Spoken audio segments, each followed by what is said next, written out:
to the first game of the day. We do see a playing path that is going somewhat on the northern side of the map.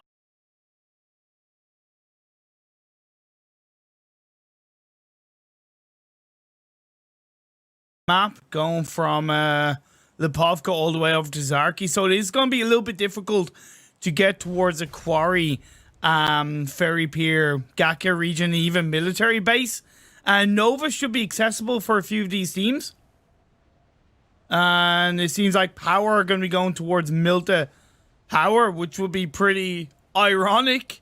Konina Power should be able to get towards their Milta drop spot as per usual. I'm curious to see if Futbolists will go for that Novo drop in some way, shape, or form. Make sure I have the volume right. There you go. Yeah, I do. And then you do have the side of Blue Bees going to Lipovka. Yasnaya is going to be home to a couple of teams right now. It's going to be the side of Secret Jin and Godsent. So it seems like Godsent are changing up their drop spot, possibly for the PMGC. They normally dropped around the farm area, but I think because, of course, BTR are going to be in farm area, yeah, they're going to opt to change it up and go towards Yasnaya, which would definitely be a pretty safe place to be. But heading over to Rozhok, it's not looking too safe, as we do have Team Seeker and Alpha 7 looming around each other. Split up for now, although in saying that, Team Seeker do have a little bit more togetherness on their side with shots, ice shots and Rex close by. But the battle in North George between Navi and 4 Angry Men. Let's see if I can bring it on over. You also have Execute and Play as well. Meku, hold on to pistol. So, you know, one player of Navi has gone down straight away. The 4 Angry Men seem to have a little bit of a stranglehold so far in this fight. See if Execute maybe look to third parties in some way, shape, or form. Oh boy, he's going to be left on his own. He's going to be facing up against 2 players of 4 Angry Men looming over in the building across the way. However, if Meku can do something from his angle, that could be pretty good for Navi. By no means are they under super duper pressure. See, there's a lot of fights that are going to be going on, so it's going to be a little bit hard to capture them all in some way, shape, or form. As soon as I leave one fight, another one is going to kind of rage on, so it's going to be a little bit harder to keep an eye on everything. So I do apologize if I'm missing too much, as it seems like Team Seeker and Alpha 7 have started to kick things off really between each other. As I do look to see this loading in. Ice Shots is knocked down. Rex is going to be looking for the last player of Alpha 7. Going to be prone down by the side of the wall. Crouching over, looking for that third person perspective. What is important is that maybe Team Secret look to get the revive on the Mad Toy. Rex. Oh, hi, boy. Gonna be looking around the wall. He's gonna know that swag is there. It's the last player of Alpha 7. He's not gonna go for the shots, as High Boy does get that pre-fire off to put Swag does get those pre-fire shots off to put High Boy down to around half health. They're not pushing as of right now. Like I said, getting a revive off onto Mad Toy to keep Team Secret up as a full squad. Definitely quite advisable. Of course, Phase 1 Circle is up and towards the northern side, so it does complement the playing path somewhat. We did see a little bit of a fight between Futbolists and BTR as well, as Mad Toy does get the last kill onto the side of Alpha 7, and we do see Matic getting knocked down into 33 Svan. 33 Svan was inside the use, but Matic is going to get knocked down pretty damn swiftly. Nice stuff indeed. Confirmed the kill over. Leaves Navi down to just 2 players. Oh boy in one building. You have Meku in the other. The CS side normally known for their dominance and control in engagements. Definitely getting pushed to the limits in the first game of the scrims over in Erangel for the PMGC, the PUBG Mobile Global Championship scrims. Across the building, Suk goes across the way, gonna look for the shots on to old boy. Down the stairs he's gonna go. Waiting it out. He's gonna wait to get the support from his teammate. I think that's gonna be the case. 33's fan was revived up in through. The building is going to go. It's going to be 1v2. Nowhere to go. Old boy gets knocked down. He gets suppressed. Kill confirmed. And NAVI whittling away with just Meku left standing. All 4 members of 4 angry men are up. Execute have not looked to take advantage of this whatsoever. As Meku is going to stay prone down close by the stairs. Hoping to maybe catch out the members of... or angry men one by one. We'll have to wait and see. Got nowhere to really run, nowhere really to hide other than the building that he's in. If he doesn't make too much noise and 4 angry men starts to get the engage onto execute, that could be enough of a distraction for him to get away. Looking at where the other teams are, we did see Team the side of Secret Jin, I believe, take out Godsent. So that's Godsent eliminated. So we're down to 16 teams already. Loops are going to be rotating up north. Nice early rotation from Loops Esports to go on the north side of the river around the hillside of shooting range. It's a good place to go. Futbolists who did get, I think, a kill onto Zuxi from BTR have now moved down to Novo. Of course, they're going to be further away from the circle, actually quite far, to be perfectly honest. However, I think that's the kind of play style that they like to play, right? Edge of circle, be aggressive when they need to be. Abrupt Slayers, who are playing with an adjusted roster because they are traveling to Dubai, as far as I know. We're going to be looking to catch a Zeus across the bridge, heading over towards the Northern River. Nice by Leon on the Abilene with the car 98. Put the headshot bolt, as they like to say. Revive will come through, but that is going to suppress the side of Zeus, who looked very good in the scrims yesterday, I might add. Archer on that 4-man spread across the northern side of the river. That's a little bit risky. Is that too heavily spread? Considering how early it is in the game and how kind of confidently teams are going to look to kind of rotate on the northern side of the river. I don't know. We do still have 4 angry men hovering around the North George area. Execute, wondering how they're going to rotate away from North George, where they're going to look to head to. Will we see teams go straight for the coastline between the Severny area? It's going to be interesting. Blue Zone is starting to close in. RRQ making their way over to Watertown. We're 8.5 minutes into this game and we're down to 60 players. You have lost a couple of teams. There's Power. Gonna get close to Konina Power. Konina Power. I'd love to see you. A little bit of a passive point. Again, I love the positioning from Zeus Esports. Kowalski, Federal, Carrillo, Dadin. Perching themselves up towards the center part of the circle. It's still quite risky because you have to be able to control that area, but hey, Loops are Loops, right? They're aggressive. They are controlling when they need to be. And we have seen Power catch out Konina Power a little bit. With Gonzo confirmed, so it's going to be Axer, OGR, and Black White for their side. Left standing, RRQ getting pretty close to Team Seeker. These two teams are definitely not shy of each other from past experiences, going back to the PMWL East, of course.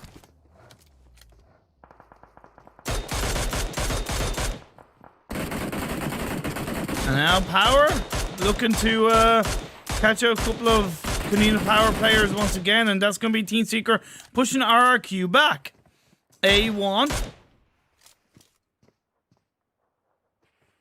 Esports in a bit of a similar position to Loops, a little bit further down the south. Execute have gone for that rotation on towards the shooting range area.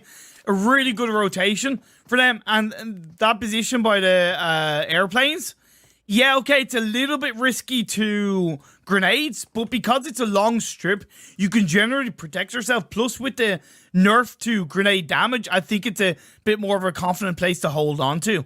As RRQ and Team Seeker are going to clash up against each other. Team Seeker looking to push it, but they do lose High Boy off the back of it. Maybe they spoke a bit too soon. RRQ stand their ground. Rex has a really great flank position across the other side of the road. Can catch the members of RQ if he's able to get the relevant amount of information. He has to be very careful. His angle has been somewhat spotted. There is also a member of RQ pretty close by. Oh, going across the river. It's going to be a clean 1v1 right now between Rex and Ernie. Using the dip to his advantage on the third-person perspective. Ernie is going to be looking to get those pre-fire shots off, but it is going to be Rex that wins that 1v1 trade. And then Senior is going to get the return onto Rex. Nice teamwork coming out from RRQ and Team Seeker, a little bit too separated. And that's going to be a confirmed kill onto Rex, leaving Team Seeker with 2 players up. Nicely done by RRQ. Really solid stuff for them to hold their ground. Now you're going to see the side of ASL. Abrupt Slayers. Leon with the car 98 shots. You gotta love to see it in these scrims. The thing is, will we see it? Will we see it in the official broadcast? Will we see headshots with the bolt actions coming through from the likes of Leon? I like that by Abrupt Slayers, looking to take advantage as the next circle has popped up. It's centralized a little bit down south, but it is still majority down on towards the northern side of the river. A little bit of Rosshawk in play. You have side of Secret Jin rotating up towards the eastern side river.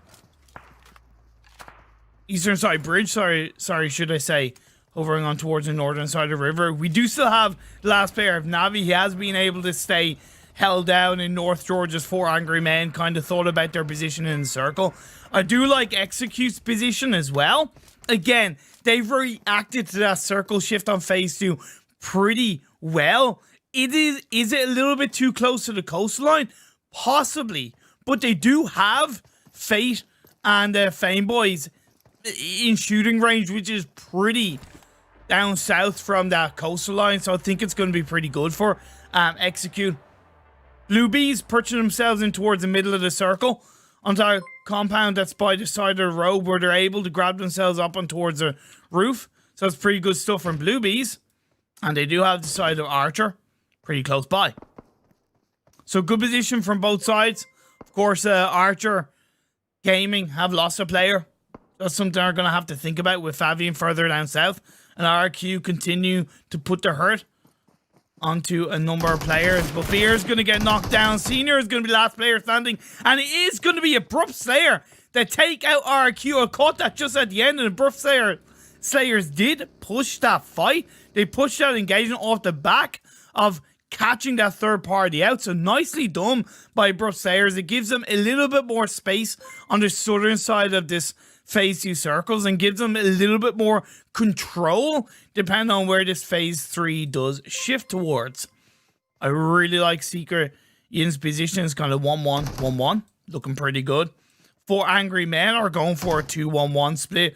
See that Wonder Play is going pretty deep in towards shooting range. It's a bit risky to shooting range train, right? Because it's a kind of area where there's kind of nearly always somewhere higher ground with Futbolists rotating really nicely around Stallbar on the eastern side.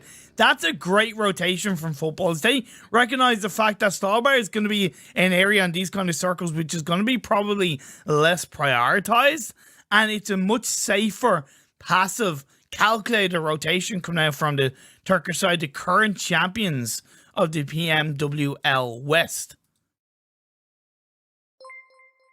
The blue zone closing in. I hope the stream is okay. I hope you guys can hear me okay as well. We see BTRs off the back of losing a player early on. They're down to 3. But hell, we know what they can do with 2 players. Never mind 3 or a full squad.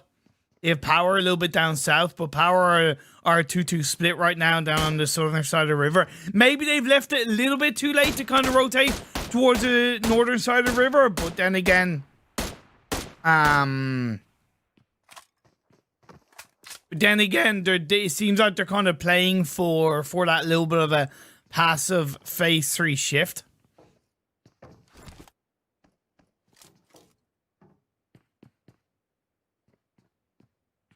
I'm just waiting out, just biding my time. Archer are getting a little bit too close to the side of Loops, and I think that's a rotation that is a bit too risky in my eyes, especially off the back of them already being well inside the circle. I don't think they need to make that kind of rotation. I suppose they are grabbing information. Well, let's see what they can do with it. Secret Jin was able to get a knockdown onto one of the Blue Bees players. Blue Bees, the Japanese side, of course. We know that leading up to this, qualifying for the PMGC, they played on iPad, so they are coming into this tournament not only facing against the 23 of the best teams across the world, but they're switching to mobile devices for this, and hey, credit to them. You know, they may need a lot of time to practice, but by participating in these scrims, they're definitely aiding in their journey. Phase 3 did shift quite heavily over on the northeast, so we will see a lot of teams going for a deep rotation. This is where it really has benefited Futbolists. Secret Jin was one of the first teams to react to that circle shift, followed by XQ had already had a solid position towards the coastal line of the circle, and now they're going to be looking to get out. Zeus, one of the most experienced players in the world of PUBG Mobile globally, is now going to be leading the XQ side in the biggest, grandest stage of them all. Team Seeker are going to get punished across the board outside the circle. It's going to be Abrupt Slayers who are opting to go for the kills rather than rotating into circle, maybe recognizing that, look, if they went for the push into the circle, they most likely get caught out, so they're going to play on the outskirts. We are going to see A1 and a couple of teams go against each other. A1 really dealing with this nicely, although they are down to 2 players. Loops on the higher ground overlooking this compound. Loops are also punishing BTR. They don't really care who's around them. They're going to go for the controlling area, right? You can see where they're currently located. Looking for Sinister.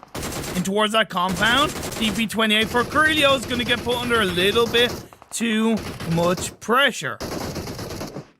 Gonna have to heal up. The focus, in my opinion, has to be that engagement onto A1, because when you look at that position inside the circle, they really have to kind of move in.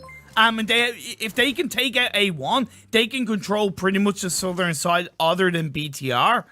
So that's going to be really important. We do see Team Seeker do lose their final player, so it is just Abrupt Slayers down on the southern side outside the circle. Power are going for a rotation now on the eastern side of Stallbar. Futbolists have themselves set up as a 2-1-1 split, I would say, with Execute going for a bit of a 2-2 split, but joining up a little bit together. However, in saying that, Fame Boys does get knocked out because you're on a bit of a 2-2 split.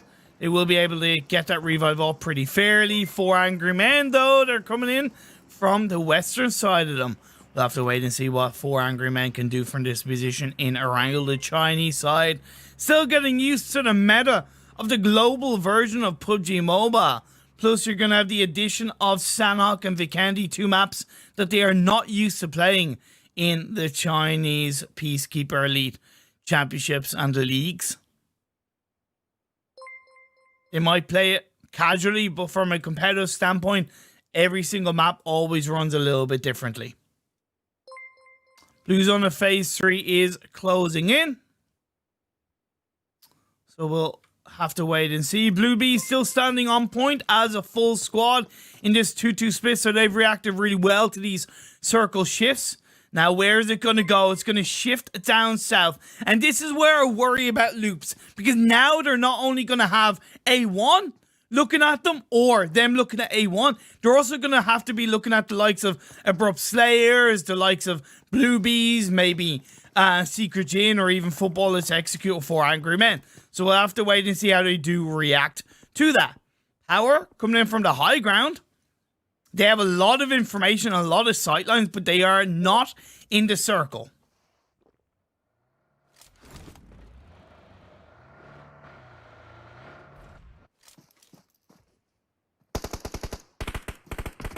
Futbolists being put under pressure by Secret Jin.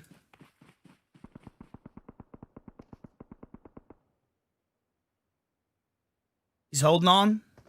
He's on his own, though. He's going to have to be provided with a little bit of support. Nice grenade to get knocked down to one of the Futbolists players from Secret Jin. They too okay. But what are the rest of the team going to do about it, right? You gotta have Cosmos coming in from the side, but he's going to be put under a little bit of pressure by Futbolists. Solka is going to get stabbed out from behind by Power, so that's going to help Secret Jin to close out the little bit of engagement, but they will have to be aware of any potential third party. Down the hill, the members of Futbolists are maybe going to look to disengage away from this, but that in itself might be a little bit of trouble. Roma's going to get knocked down. Levazin is going to get knocked down. Lutz is on his own. Back is against the wall. Down the hill by the side of that US. He's got nowhere to run, nowhere to hide. The only thing he can hope for is that Power and the side of Secret Jin do look to distract each other. And that might give him a little bit of time to move around. But with Power looking to control this area, it is on the edge of the northeastern side of the circle. Execute also coming in from that side as well.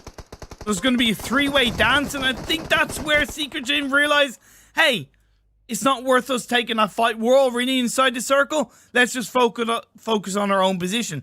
We also do lose Futbolists. And there's a big gap in the center of the circle. Looking down south, Abrupt Slayers have done a great job considering they're an adjusted roster for these scrims. It's not the full squad as they're traveling to Dubai. Loops, although they haven't lost any players, they haven't really maybe been as controlling as I would like to have seen them. As 4 Angry Men has 1 player inside the blue zone. I don't know if that's the last player of his side. It actually is. So that rotation down south did not work in their favor.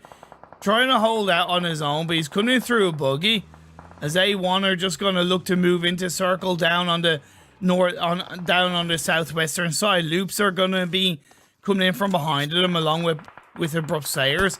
Bluebees are also rotating on the western side. It's a 4-car rotation from the Japanese side. Now going to be looking for the final player, but a little bit of a third party from Loops might distract them. Curlia finds Reggie. Nice play coming out, and then the final player for Angry Man gets another knockdown. He's going to get second knockdown with the drop shot. It's 1 player left standing for Bluebees, and it is going to be Divine. Going to get the Divine clutch of a lifetime to take out 4 Angry Men, and he will be able to get a couple of revives off to keep them up as a 2-man team. Abrupt Slayers now focused firmly on the members of Loops Esports. Loops did third party this to an extent on their previous fight, but now they have to focus all on the members of Abrupt Slayers, and that's exactly what they're doing. Leon gets knocked down in amongst the smokes. That is just at risk of a couple of grenades, my friend. Oh, as I do try and find the camera. There you go. And the camera angle pushing in and knockdown with the vehicle. 0 respect given. Abrupt Slayers are eliminated, and we are down to just 7 teams with Abrupt Slayers, the latest victim. And we are going to see a hell of a lot of action with A1 inside the compound by the circle. Power coming in. Knockdown coming through. Sorry, it's a little bit hard to deal with the Observer client. 1 player left standing for A1. Nice vehicle blow up to get the knockdown onto one of the Power players. In around the side, the Shack is going to come in. That's a second knockdown for Sinister. Baby. You gotta love to see it. Now it's going to be 1 player left standing for Power. On top, it's going to be another knockdown. Sorry, there's one player left standing with Sinister. It's going to be facing and maybe an Abrupt. No, he gets he does not. He does get the 1v4, but it is going to be Blue Bees coming in and third-partying this Divine. Oh my lord, we're down to the final 5 teams. Insane stuff happening down on the southwestern side of the circle. I just did not expect to see. I was like, he's not going to get the 1v4. But hell yes, Sinister got the 1v4 in the power. 5 teams left standing in this game are Loops, Secret Jin, Blue Bees, BTR, and Execute. BTR and Execute. Looksy looking for the final player of Execute. And that is going to be Execute in this game. And Looksy is going to get the revive on the Horizon. That was a 1v1. It was close by Fame Boys. But in the end, it's too much for him to handle. And now we're down to the final 4 teams. You have Secret Jin, you have Blue Bees, you have Loops, and you have BTR.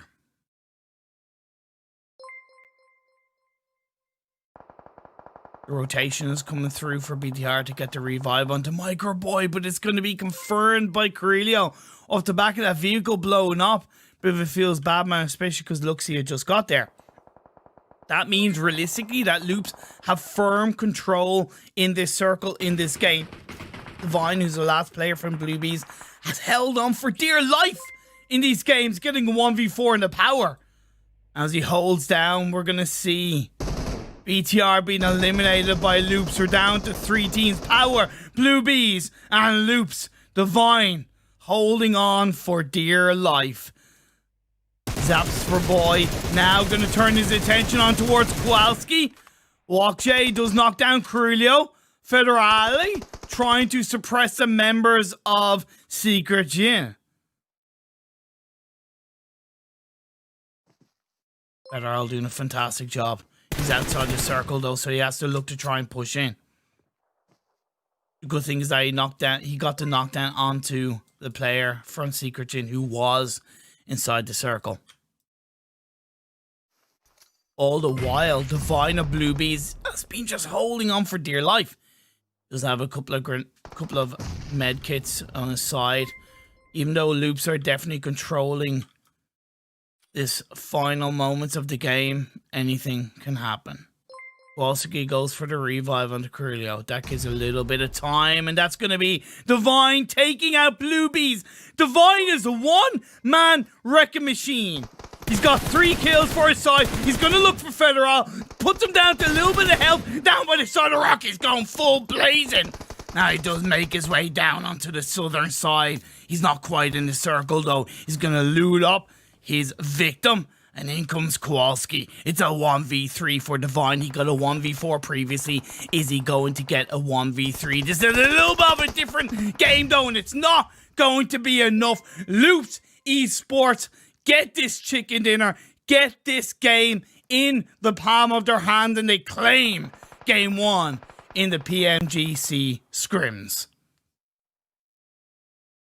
They do grab 11 kills for their trouble.